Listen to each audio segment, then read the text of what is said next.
This Just In with This Just In as your host, Justin Corr. This is a show where we take a deeper dive into the stories most important to you with the people who bring you those stories and let you get to know those people a little better. Today, a returning correspondent. That's right, it's Hunter Funk. Hunter. Hello. Thanks for coming back. For some reason, you came back. I was a little nervous, but we did it. We did it. We came back. So it's normally tradition that I ask first-time guests what their entrance music or walk-up music would be. You are, again, not a first-time guest. Right. But I forgot to ask you that the first time. You did. So now I'm going to ask you now and try to correct my mistake. Hunter, what would your walk-up music be? I think there's a couple good ones, but I think the main one that really just embraces who I am, it's Uptown Funk.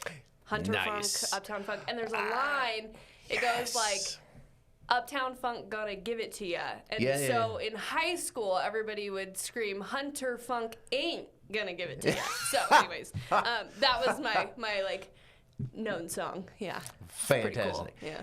That is perfect. Yeah. Right. That may be the best one so far.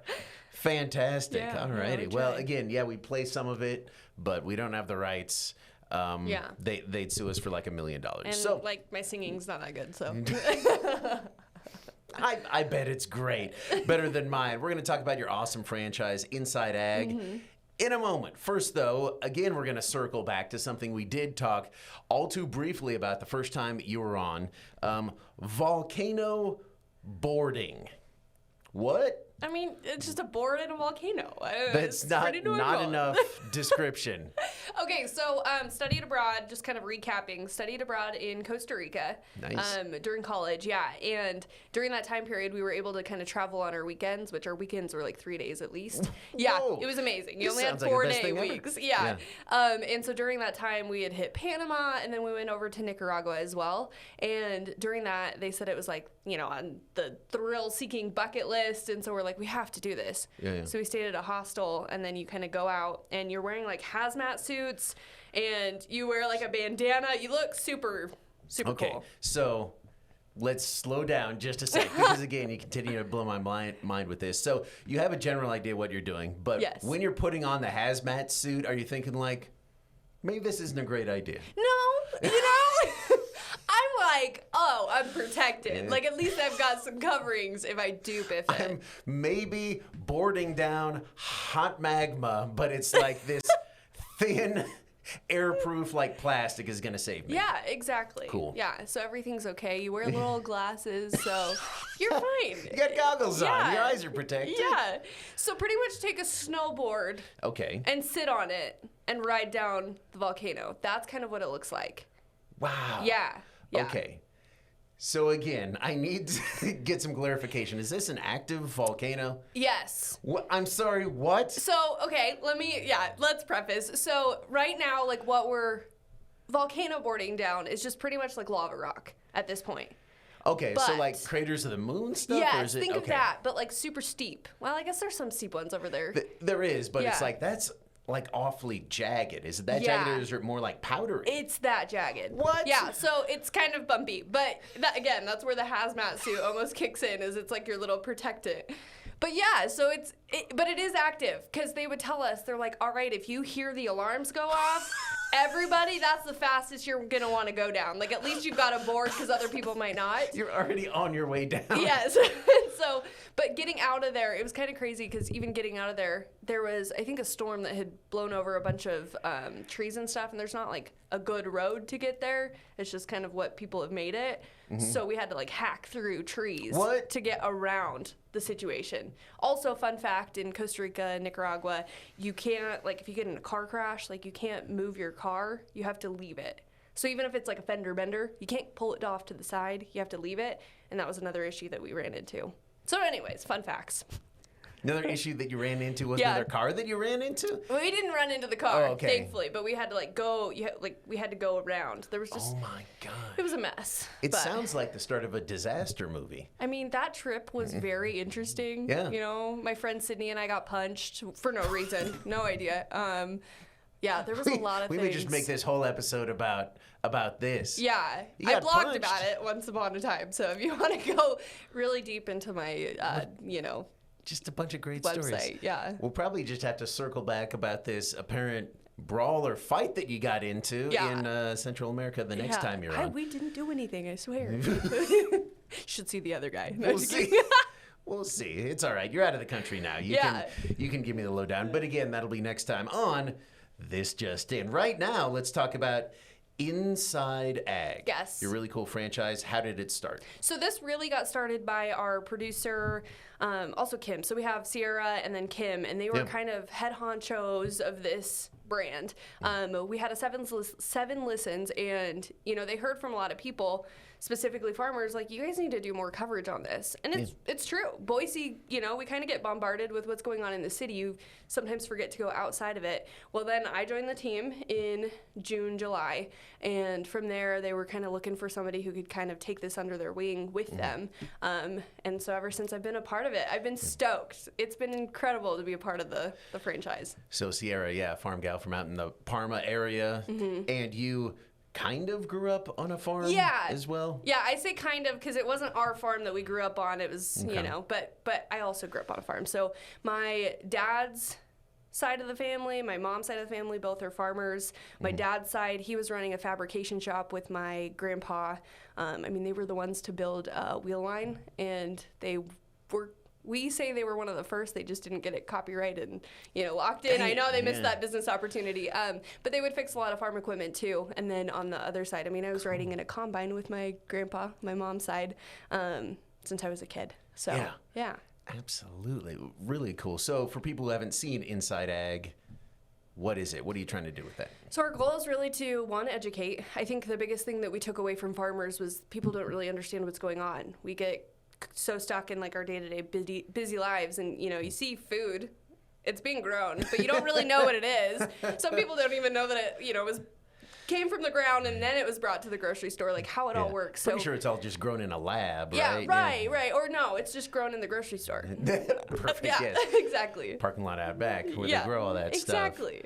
Well, and you make a great point, because I joke, I do Growing Idaho about all the growth in the area, and the joke that you can drive around, and for someone who's been here 15, 20 years, that you're going to point all over where it's like, that used to be a field, that used to be a field. And it did all used to be a field. You would see much more agriculture just in your daily life, say in the Treasure Valley. But nowadays, you don't see that. It's more metropolitan area, but agriculture still the backbone of the state's economy. Exactly. And, kind of focusing on some of the challenges, right? Because growing also hurts potentially with farmland. So that's another conversation that we have. Or, encouraging young farmers to jump in there, too. Yes. It's been a huge change, and it's trying to adjust through all the challenges that come forward. So that's what we're talking about. You did a recent Inside Ag on targeted grazing. We're going to take a look in a second here, but first just set it up for us. What's targeted grazing? So think about getting a dish set in front of you and then you eat it. That's us targeted eating, I guess you could call it, right? Because it's there and we're going to eat it. Okay. So vegetables first, of course. Yes, of course. And so the goal is, if you want your kids to eat the, peas and beans, maybe you just put that in front of them. Okay. So I'll get there. So then sheep, basically they're looking at sheep and they're trying to have them target that certain plant and not touch other ones. Wow. Yes. So it's give them that, but it's hard to put into words. Okay. So we will clarify some stuff. We'll talk more about it in a second. For now, though, let's take a look at this piece you did. Roll it. Cheatgrass. This is an invasive grass that increases the risk of wildfire and outcompetes native plants, and so it's a big management and conservation issue. An issue growing in the Sawtooth National Forest, and one BSU Associate Professor Kelly Hopping says is growing faster than can be kept up with. A problem, in need of a mitigation plan, is seeing success.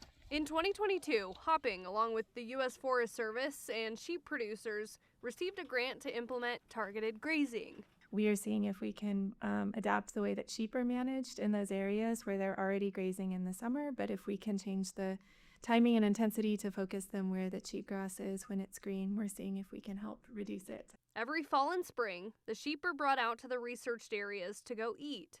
Those involved in the study take note of the sheep's habits and what impacts come from them. We're seeing if by bringing sheep, we can target it without targeting the native plants as well. So it's a fine balance, and that's a lot of what we're learning and focusing on is how to get the timing right, how to get the intensity right to achieve that vegetation goal that we have.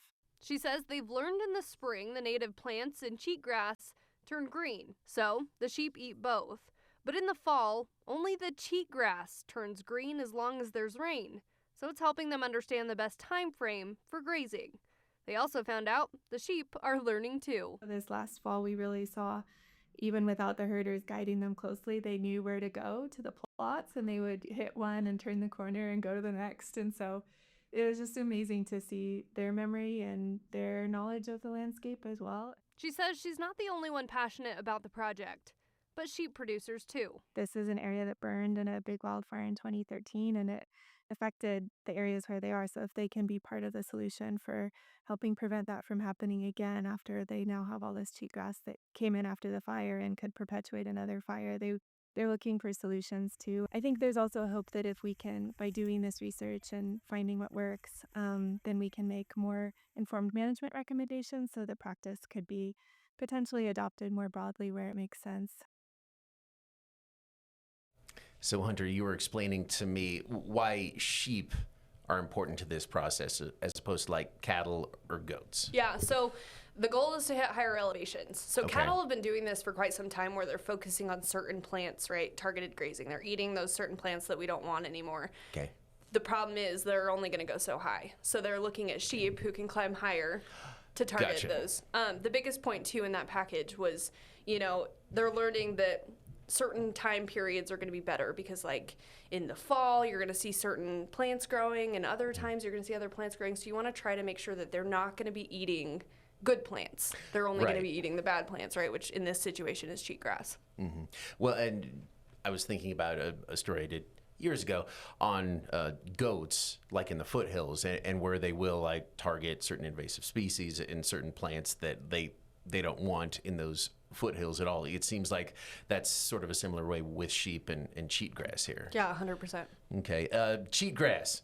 It's fire prone. It's also just a pain. I actually had to have it removed from one of my dog's paws, like surgically. It like got. Whoa. I know, right? What? It's the worst. If you don't know what cheatgrass is, but if you have dogs and you've ever been in the foothills, you do. Yeah, it like got in there and just kept working its way in. Like from the bottom, they actually pulled it out the top. It's the worst. So I'm glad. Whoa! I've blown Hunter's mind now. I Yes. didn't go volcano boarding, so this is the best I got. Cheatgrass. Have your pets or dogs ever come home with that stuff? Doesn't seem like it. I mean, I don't think so. Yeah. Definitely as I go out hiking a little bit more this year, I might be running into it, obviously, because it's Yeah. everywhere at this point. Yeah. But yeah. It's the worst. I mean, goat heads. yeah, Ted runs into goat heads all the time, man. He's a little toy poodle mix that I got from the pound. Oh, good for you. Yeah, and then his fur just grabs onto everything. So, I mean, we're coming home and we're like, okay. Or he'll just sit there and raise his paw and then he's like, hey, come help me. Like, I need help right now. Hey, master, quote yeah, unquote. literally. Yeah. We're like, I'm your Fix master. it. Fix this. Yeah. Take care of this. Well, goat heads, cheatgrass. I mean, I'm not a biologist like some of these folks are, but it seems like that's why it's just so pervasive and so invasive is that it'll stick on hooves and in hides and just go with you and just continue to spread. Like it's just, again, as you talked about in that piece, just really tough to get rid of. Yeah, and it's it's growing so fast. It's Yeah. like you can't control that unless you can get, some sheep to eat it.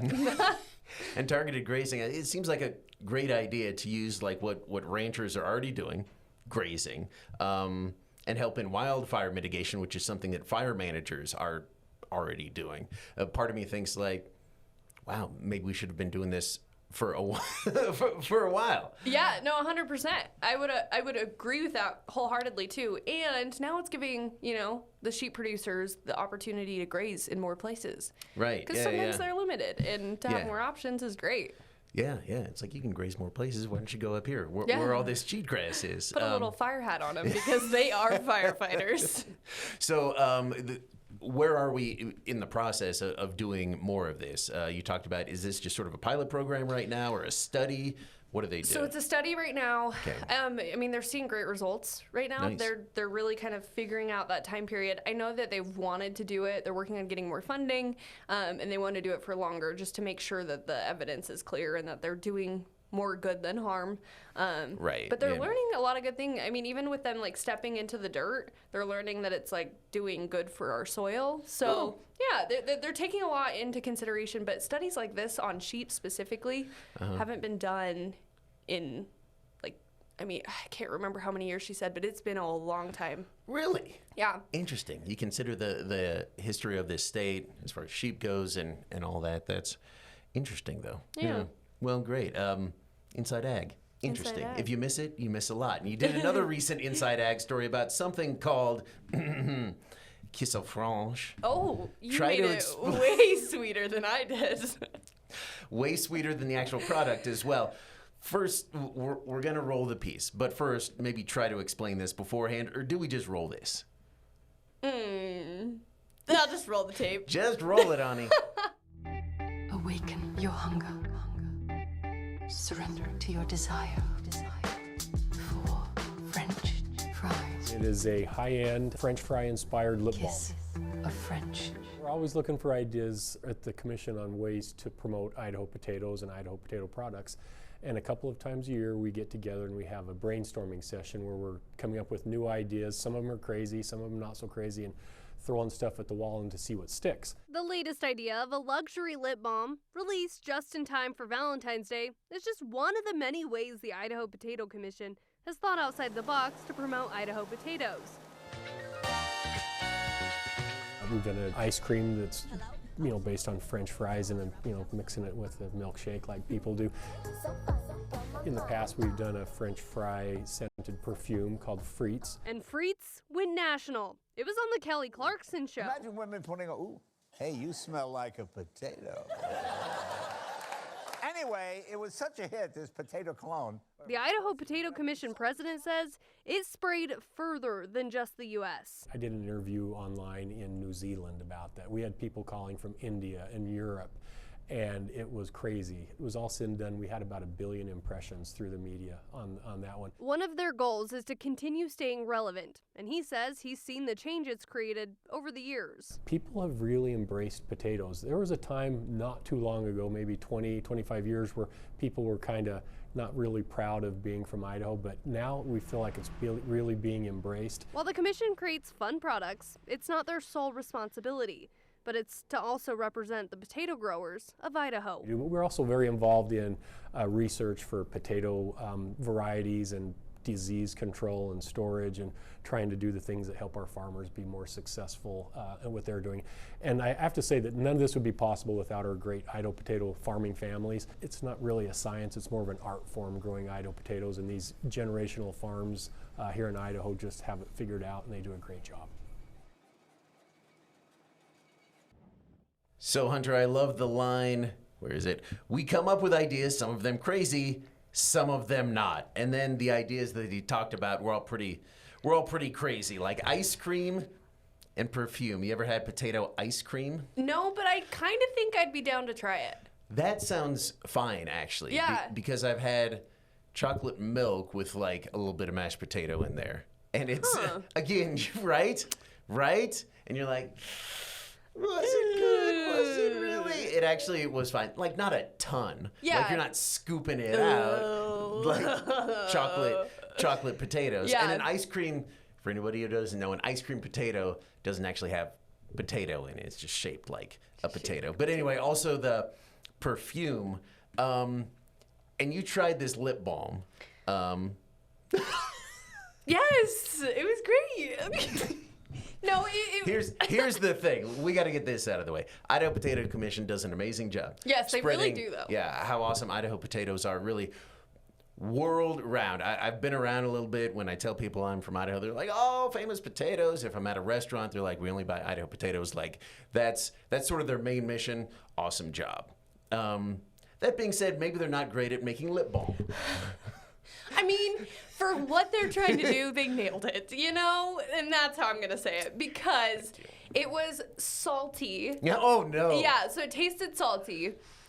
But the scent really did smell like it. You had just walked in and you smelled the fries like on the grease, just being fried. Yeah. I smelled it as well. I didn't put any on. And I'm like, ooh, that smells like a potato, but a potato that's maybe about to turn. Like, it was really, really, not to borrow your name, but kind of funky. I'm like, all right. But memorable. And I mean, you're right. Crazy, unique, not normally adjective used for potatoes, but that's what they're getting, like with people. And you saw it like clips from these huge shows, national shows, where people are talking about Ida potatoes and this product. So it's like, mission accomplished. Yeah, well, and they're not making a profit on any of this either. Right. All you're buying, like all you're paying for is shipping and handling. They just want their name out there and to stay relevant. And I think it's the coolest thing ever because, a lot of other commodities are doing other things too. There's Bean School, which we had done a story on. They're staying relevant with the farming community, but I like that it puts us on top. Like, we are known as world famous potatoes. Nobody else is. I mean, they might make a lot of potatoes, but we're pretty cool. Yeah, I remember when, this was years ago, Crayola came out with like crayons for each state, and of course Idaho was tater tan, and it's like, I'm going to tell you, there are worse things to be known for. Yeah. It's like, it's a potato. Fry them up. Potatoes are delicious. Mashed potatoes are great. It's like, they're, again, there are probably better things to be known for as well, but perspective. I mean, ours isn't, a groundhog, so, I think we're doing pretty good. Yes, take that, Pennsylvania. They might have some other things True. going on as well. This is not necessarily an inside ag story, but you just did a story on ski joring, and we don't have time to show the piece, but it's on ktvb.com right now. What in the world is ski joring? Ski joring, it's basically where a skier is being pulled by an animal, specifically horses. Yeah, it can actually be several different animals. I've learned. It can be, what did they say? A reindeer is where it got its start, I learned. So if you got a reindeer at home and a pair of skis, get to ski You're joring. in, yeah. And I heard, was it dogs as well? Yeah, Something? Dogs. Wow. And then you have the classic Idaho, who's like, I've been ski touring my whole life, which is riding behind like a four-wheeler or a snowmobile. 100%. People Yes. have been doing that. Let's be real. I've heard some stories that when I was at that event, everybody's like, I was doing it before it was a thing. And I was like, yeah. Okay. Maybe ski joring like in a canal. Don't do that, kids, Don't by do the that, way. yeah. No. Don't do that. But I maybe have heard of it happening, or maybe I've heard of someone's brother who tried to ski jor behind a car on a road. Right. And it's fine until the car stops. Right. And then you can't. Yes, you launch. Just remember that. Don't do it. So incredible, and it started in Scandinavian countries. It was an exhibition sport in the Olympics way back when, and you just went to a big competition. Yeah, so over in Bellevue, they like to keep it super hometown. So let me kind of retract. So Colorado is really, really well known for ski touring. Okay. And theirs is insane. I mean, you're jumping over hot tubs, man-made hot tubs. I mean, the stuff that they have there looks like a major winter sport. Ours is a lot more hometown. So over in Bellevue, you've got like these mounds and you're kind of going over those. They have to like slice mound. But at the same time, they're grabbing hoops, and then your rider's grabbing hoops. It's a lot, but it's... So they're like rings or like hoops set up. Yeah. And they just have to like grab 3 of them at a time. Yes. Okay. They pretty much just stick their arm out and Stick just try their and get all arm of them. in. Yeah. Wow. Yeah. Incredible. And grab them. If they drop them, they lose points in time. Yeah. And I mean, they're humming. They're really getting moving on those skis. They really are. I was going to say, so there's different levels. You have the peewees who just go straight and go as fast as they can, which is super cute. Mm-hmm. And then you have, kind of your novice, and you kind of work your way up to open. But the open athletes are insane. I mean, they're the ones that are catching all the rings. They're the ones that are just like zipping. And it's impressive to see the coordination between the rider and the skier. I can't imagine those horses have to be incredibly well trained as well. Yeah. Well, that's the other positive thing too that they were saying. A lot of these riders come from rodeos, right? So it's a chance to finally get to work out their horses during the wintertime, because that's usually the lull in rodeo season. Mm-hmm. Geez, there you go. It's like strap on some skis, get them out. Get them out and working. Doing some ski joring. And there's a huge, biggest ski racing event maybe in the world, coming to Ketchum, Sun Valley. I think I've heard about that. Abby's up there like every weekend. Yeah. I think we're just paying her to like just go see Sun Valley every Yes. weekend, but that's fine. Great job, Abby Wilt, figuring out a way to do that. And they're going to have some ski touring there? Yeah, so FIS World Cup over in Sun Valley, they have their downhill skiing event. And so at the same time, they're going to be doing ski joring demonstration, more or less, but it's going to be races.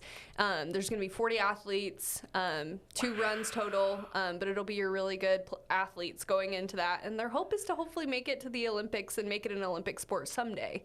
Not saying that it is right now, but that's their goal. It's not right now. Could you see it at the Olympics? Oh, 100%. Especially if you look at what Colorado's doing. I mean, I would, insane. Bellevue, just as awesome, but very hometown, very back your pickup truck up, hang out, they're grabbing beers, they're hanging out. It's very Idaho, if you ask me. Yeah, we're like an indie event. Well, and also it's like, I mean, you see what sort of sports are in the Olympics, where it's like breakdancing. Although the really good breakdancers were great during the Paris Olympics. They just got a bad rap after some other ones. That poor girl. I mean, I guess, but also, again, she got to go to the Olympics, and True. I don't think she was qualified. So, have you ever tried ski joring? Would you want to? I've never tried, but I would 100% do it. Especially the one in Bellevue. It seems a little bit easier than the one in Colorado. But yeah, I ski, so I feel like I could do it. I just have to make really tight turns and then have some coordination, which might be harder than it sounds, but I think I got it. Well, to circle back, full circle, how did you do at the volcano boarding? I mean, I was not the slowest, and that's what matters. There was, the person had to, this is awful. The person who lost had to chug a beer out of a shoe, so. A shoey, sure. Yeah, that wasn't me. I just, I felt like I was one of the top personally, but to each their own opinion. Sounds like you're already talking ski joring smack. That it's like, look, if I can volcano board, I can ski jor. Fantastic. It's all about confidence. It might be about a little bit more than confidence. Nah. Again, that Australian breakdancer had confidence. And she became well known, Not enough to actually do well, though.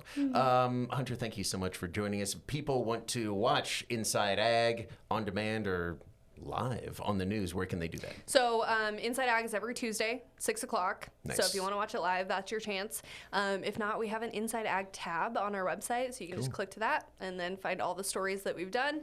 And then on demand, Yeah, KTVB.com. You'll find it there. We also air those a lot on Wake Up Idaho the following Wednesday morning. Yeah. Tune in for that. Hunter, great job as always. Thank you Thanks. so much. Hey, if you have any comments or questions, you want to know more about ski joring, volcano boarding, or actual agricultural stories, send those questions to 208-321-5614. Text us right here at This Just In. Use the hashtag #JustIn so we know that it's not a message for Brian Holmes and the team out there at 208 talking about politics, and we may use that. See you next time here on KTVB+.